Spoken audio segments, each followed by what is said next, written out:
Hi, this is Mr. West, and this is the Year 11 mock exam dirt video. So we'll go through the exam here, use this to improve in green pen, and let's see what we're talking about then. Okay, so there are three aims related really to this video. The first one obviously is pretty straightforward. Do you know the stuff related to the questions? And if not, we need to improve the knowledge on those areas because these have been identified as potential topics that could come up in the real exam. And then exam skills as well, I think is an important facet of that. And that might even apply to you even if you've got full marks in a question, particularly the 4 mark at the beginning, quite a bit on that, which we'll talk about. And then the technique as well. So having knowing the information, you've then got to look at the technique as well to try and improve what you're doing there. So those are the 3 aims. So obviously, while you're then filling this in, what you need to then do is to try and complete the sheet that's here. Okay, so you get a copy of this from your teacher and basically stick it in your book, complete the sheet that's there. The mock exam, I think, have to stay in school, but this can be a sheet that you can take it home if you want or whatever. So those are the things we're trying to do for each of the questions that are here. Okay, so you put your mark in and then basically fill it in. It's pretty straightforward. Let's have a look then at the first question. Okay, so this is a 4-mark question about the career of Bishop Odo. Okay, now, yeah, it's pretty straightforward, but a number of people didn't quite write it in the right way. So the first thing you can see here in the yellow is don't write too much. There's a number of people who got 4 marks, but like wrote half a page to get that. Now that's fine, but it has an impact then on the other questions and the time you have for those. So the main advice I'd be, even if you've got full marks, is have a look at the way the video structures the answers here and basically don't write too much. You have to identify a valid reason and then give a piece of supporting evidence and do it twice. So some people wrote like a paragraph. Again, I would say that's not good exam skills because I actually just want to write the 2 sections like I've done here. So basically what I've done is I provide you with a list of points. There are more than this, obviously, and some people wrote some really good stuff. Yeah. These are the kind of points you could get the points in for. So obviously he started off, he was made Bishop of Bayeux when he was 20 years old. William didn't do that for religious reasons, though, because he wanted someone related in that important position. And yeah, then he supported William's invasion by providing with 100 ships. A lot of you wrote that. This resulted in William giving Odo more land than anyone else in England by William himself. Nice fact. William gave Odo the earldom of Kent because of its strategic importance to England to prevent invasion. He made him co-regent. This meant that he ruled England in William's absence. And Odo was imprisoned by William for leading a campaign to Italy against William's wishes. He was only released on William's deathbed. There was a little bit of confusion around that point. Some people talked about him being in prison because he didn't follow the rules while William was out of the country. And certainly there was some drama with that and a little bit of a trial kind of thing, but he didn't actually get imprisoned from that. He got imprisoned when he made this bid to go to Italy to potentially become the new pope or whatever. We don't really know why he went. We know that William imprisoned him and he was only released on his deathbed. So look for your answers, and maybe, even if you've written a lot, it might be worth just nuggeting it down into these small chunks so that you've got that there. Okay?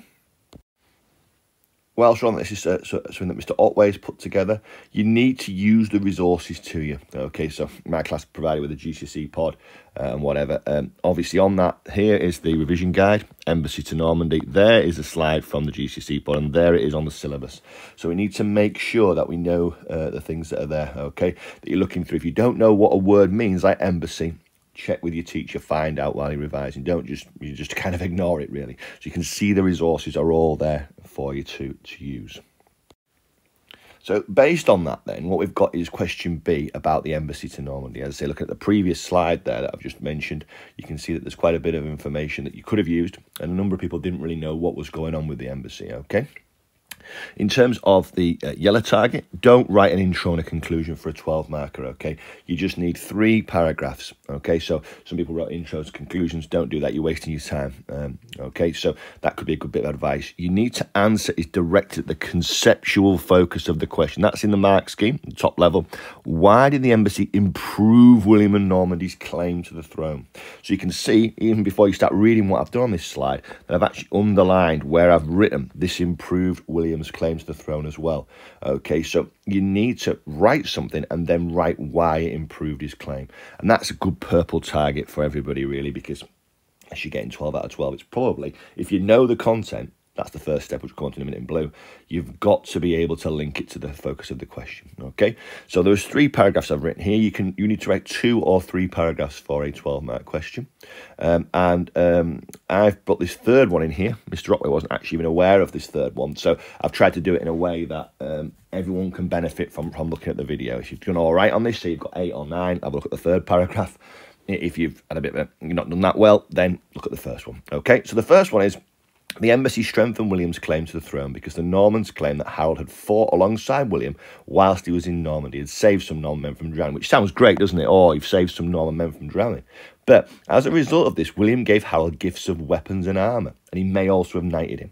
This is the key point. This improved William's claim to the throne because these gifts were symbolic of a relationship between a lord and a warrior, highlighting that Harold was seen as being beneath William and not as an equal. So by giving him the gifts, by potentially knighting him, he's saying, thank you, but you're below me, not on a par with me. Okay, and that massively improves William's claim to the throne. Also, during the embassy to Normandy, the Normans claimed that Harold swore an oath of loyalty on religious relics, renewing Edward the Confessor's promise that William would be the next king. That's what they claimed, okay? Now, this improved William's claim to the throne. There it is again, because it highlighted that when Harold made himself king on the death of Edward, he was an oath breaker who had broken his sacred oath and could not be trusted. This apparent oath increased the legitimacy of William's claim to the throne, okay, because he was seen as a perjurer. There's a key word at the bottom you could do. Okay, by effectively on religious relics, so that shows the importance of religion. By doing that, you've effectively, said that you're the right king. And when he doesn't follow that rule, he's actually breaking God's wish as well as the oath itself. And then finally, I found this fact out.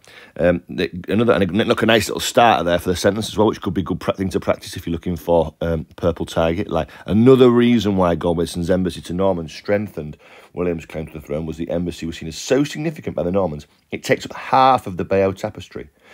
This shows that the Normans truly believed it improved William's claim to the throne because the Normans are using the embassy to increase William's legitimacy to the throne. We know that the Bayeux Tapestry is a Norman propaganda document, if you will, but the fact that this embassy takes up half of it shows the significance of it in the Norman eyes and how it improved William's claim to the throne. So have a look at that, have a look at what you've written, and then make some improvements there. Okay, so now we move on to the essay questions. Obviously, you only do one of the essay questions. So if you haven't done this one, then don't spend your time doing green pen on it, okay? However, if you do finish your green pen, it may well be prudent to have a look at both essay questions because, they could come up in the real thing. So I'd focus on obviously doing the one that you've tried doing the exam and then, go for there. The big thing, I think, for these questions is to plan your answer. I wouldn't take this on. Even if I only had 15 minutes to write it in the exam, I wouldn't take this on without, first of all, planning what I'm going to say. Thinking about what my answer is going to be. Am I going to have 2 paragraphs? Am I going to have 3? And what is going to be my line of reasoning? Okay, and you can see there the purple target, consistent, coherent and sustained line of reasoning. So every paragraph you need to refer to your argument about the significance of castles in keeping control. So that's in your intro. I want to know what you think. Do you agree or disagree? Obviously, in your conclusion, you want to know what you think, but in every paragraph, you need to be looking at that. So obviously, I don't know when I'm producing this what your argument is. So what I've done is I've provided 3 sort of efforts here that you can use and add to develop your own answer. Okay, so obviously, you need to talk about castles. It's in the question. Then I've looked at William's personal authority and leadership. And then I've looked at the lack of a coordinated opposition leader. So when you're writing these, you need to start with the one that you think is the main reason William was able to keep control. Obviously, if you think it's castles, you begin with that. If you think it's one of these other 2, you begin with those, okay? So let's start with castles. And what I've done here is I've obviously in blue, what's the key evidence I'm using, and then in purple, how does it fit? So around 500 castles were built during William's reign. They were built in strategic locations such as river crossings and near borders, and were used as a base to suppress rebellions. So you can see, by talking about suppressing rebellions, I'm talking about how William kept control. That's why I've put it in purple in my video. Castles also dominated territory newly brought under Norman control. That's another bit of evidence you might know. This ensured that this land would not be under threat again. Again, I'm talking about William's control. Castles were also symbolic of Norman power and had a psychological effect on the local population, making them unlikely to rebel again. Once the castles arrive, they see they're up there, we're down here, there is that psychological impact. Remember, when the Normans invaded, they initially, or for the most part, lived separately to the Anglo-Saxons, whereas before that, the lords and the earls lived amongst the Anglo-Saxons, whereas now the castles show that distinction. They're the Norman rulers up there in their castle, and we can't do anything about it. So that's how William was able to use castles to keep control. All right. William's personal authority and leadership. So now, if you think it was castles, what you might say is another reason William was able to keep control was this. Obviously, you're going to then talk about it, and we'll go through it in a minute, right? But then at the end, I need to know why this is not as important as castles. Similarly, if you think William's personal authority was the main one, you're right about that, great. Then when you talk about castles, you say where they're not as important as his personal authority, okay? It's important that you keep a reference to your line of reasoning in every paragraph if you want to get the top level. So what we're going to say about William's personal authority, well, there's literally loads you could say. So I've picked a few bits and pieces here, okay? And what I've done is I've kind of listed bits of evidence as well in the blue here, which I think can be quite a good tactic if you have a lot of information, but you're struggling to get it down in the time that you've got. That could be a good kind of yellow, actually, bit of advice. Don't be afraid to list a few things that you know. You don't have to explain every one, but it shows the examiner that you've got. I've done that over here as well, which I'll talk about in a second. So, another reason William was able to keep control of England was he continued Norman focus on the fact they believed William was a legitimate successor to Edward. New coins featured William's image. William's image appeared on royal seals of writs. William was seen wearing his crown 3 times a year. William held oath-taking ceremonies where landowners swore their allegiance to William. So there's my evidence of that. All of these factors combined to reinforce to England that William was the legitimate successor to Edward and ensured he kept control. So again, if you know a lot about a topic, then don't be afraid just to list a few and then go from there. We could then also talk about William as a feared warrior. All right, I've got time to fit it in here, but I'll tell you like verbally now. Whenever he showed up, basically, to a rebellion, the rebels just scattered. They dared face him because he was such a feared warrior. And that's another example of his personal authority and leadership, isn't it? Okay, so, yeah, that would be where you are with that. Now, then finally, lack of a coordinated opposition leader. I don't think anyone's actually written about this, but the big word that Mr. Otway was a fan of when he was chatting to me was the word piecemeal, that the rebellions do not coordinate themselves. If they did, then it would have been a very, very different story. So let's have a look. Another reason William was able to keep control was the lack of an organised opposition leader. Rebellions were piecemeal, Mr. Otway's favourite word. And the rebels never really coordinated their attacks to put real pressure on William. And then here I've got my list effect again. Edwin in Morcar in 68, Edgar Ayford in 69, Hereward in 70 are all examples of this, as they all took place in different years with different leaders and different aims. Had they united even, it's unlikely that William would have been able to keep control of England. All right, so that's another factor that's there, isn't it? Now, was William able to keep control? Because actually the people trying to stop him having that control could have been more coordinated. Obviously, you need a conclusion, you need an introduction, and you need your line of reasoning to keep coming back. So whichever reason you think is the main reason needs to be referenced in every paragraph that you write. Obviously, if you've struggled with this question, there's quite a lot of information here. You can write a couple of paragraphs now. If you've done all right, look at the video now and look at what's on here, pause it, and add in maybe another paragraph or some extra information to what you've already written. Okay? And finally, it's the last question, okay? So again, if you've done this question, obviously you want to spend a lot of time on it. If you haven't, it might be worth just having a whip through, because I've seen the Normanisation of the church question come up a couple of times, or a question about change, okay, and how William changed England is a favourite of the examiner. So it might be worth putting a little plan together for this in green pen if you've got time. Obviously, if you've done the question, make sure you plan your answer. And a big bit of advice here was from Mr. Granger, check you actually know the topic. So if you're not sure about how William changed England, don't take the question on, okay, because you may well come a bit of a cropper, okay. Also, you need to make sure you have a consistent and coherent focus on the question. Every piece of evidence needs to be linked to change, and each paragraph needs to be linked to the biggest change. So just like that for line of reasoning, end of every paragraph, I need to know what you think, basically. What was the biggest change? I need it in your introduction, I need it referenced in every paragraph, and I also need it in your conclusion as well, okay? And everything you write about needs to go on about how it changed England. So can you see, just from glancing at it, if you don't even read it, you know, you can see whenever I've mentioned something in blue, I follow it up with something purple, okay? And that runs right through the video, because what I'm doing is everything I write about, and need to link to change, because that's the conceptual focus of the question. Okay, so let's have a look then. The first one you might think is the Normanisation of the church. So if you think that, you're going to write it first. If you think it's the law, or if you think it's the feudal system, you're going to write about that first, all right? So let's have a look. Within 50 years of 1066, every church, cathedral, and almost most abbeys have been demolished and rebuilt in the Norman style. This made a clear, visible change to key building in people's lives, and it showed Norman control. There we go. What a good point. Added to this, by 1070, Wulfstan was the only remaining Anglo-Saxon bishop. As the church owned a quarter of the land in England, installing loyal Normans was a major change and helped secure these lands against possible rebellions. Okay, now I don't have time to fit in everything I'm going to write here, so I'll talk you through the next bit. William also changed the hierarchy of the church, putting the Archbishop of Canterbury above York and making sure communication with the Pope came straight through William. Whilst this, and what I would write in purple if I had spaces, whilst this isn't a change that perhaps affected ordinary people on a day-to-day level, it did really, because this is something that goes on in the background to show the hierarchy of the church and to make it more organised and more disciplined.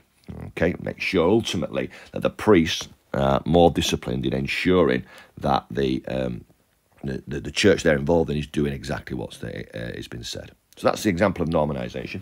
The next one, I thought I saw this question, you're going to write about law and order, surely, because you know about it from the crime and punishment unit. But I understand from people that mark this that not a lot of you have written about the law, and that would be a really good tip, okay, for the yellow. Write about something that you know about, okay? The law was a big change. You've learned about it in both, but mainly in crime and punishment, haven't you? Okay, so again, what I've done is I've started to put a little bit of an intro onto these two paragraphs as well, which could be a little target you could look at. See, I've introduced the paragraph as well, if that's relevant to you. Many Anglo-Saxon features of law and order were retained, which may give the impression that not a great deal changed.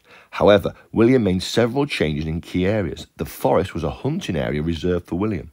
Several laws were introduced, and I haven't put them all in, but obviously you could have, terrible punishments for carrying hunting weapons in the forest, for chopping down trees, for hunting, even if you were doing it to survive. So again, we know about that, which highlighted the changes William brought in, and highlighted his power to be able to act above everyone else in his realm. So William can hunt there, nobody else can. Added to this, compensation Wehrgeld payments were now went directly to the king and not to the victims. This was a big change because basically showed that William said anyone who broke his law he was actually the victim because they'd broken his law. And obviously, the whole idea of how compensation was paid has kind of completely changed there with the Wehrgeld. Similarly, you could talk about the murder fine and the sheriff. We've got time to fill them in now, but those would be good examples about how the power of the sheriff changed and about murder fine coming in and fining a whole area if Norman was found dead. Again, this was a big change to how things had been done, and the idea of who was the victim of crime changed massively. Then finally, we've got the feudal system here, another classic example, okay? And what I've done in here is I've just added in the word relief, okay? Because some people might have done pretty well on this paragraph, on this essay, and that's something that maybe you haven't added in. So let's have a look. William also made changes to the way the land was held in England. This at first appears significant, but was probably not that significant outside of the forest for ordinary peasants. So again, I've done a little bit of an introduction to the paragraph, showing about how significant these changes are going to be. Okay, you don't have to do that, but that could be a nice thing if you're looking for the top level. In Anglo-Saxon England, earls controlled huge areas of land, like the Godwins. However, when William took over, all landowners became tenants-in-chief, meaning they were effectively only renting the land from William. William also charged a type of inheritance tax called a relief, and he set how much this was. These changes encouraged loyalty amongst the landowners, so they could keep their land and pay a small relief when they died and wanted to pass it on. Obviously, all landowners had to do homage to William to show that they were loyal to him. And again, this system prevented anyone getting too big for the boots, basically, because if they weren't loyal or didn't do what William wanted, they would lose the land, whereas that wasn't as clear-cut in the Anglo-Saxon situation. So again, you'd want a conclusion then to talk about the biggest change. You might have written about something completely different, and fair play to you for that, if it's about a change that William made, okay? But these are just a few examples, all right? I hope this video has been helpful. I hope you've been able to keep pausing it and make sure that you've improved your answers in your book in green pen.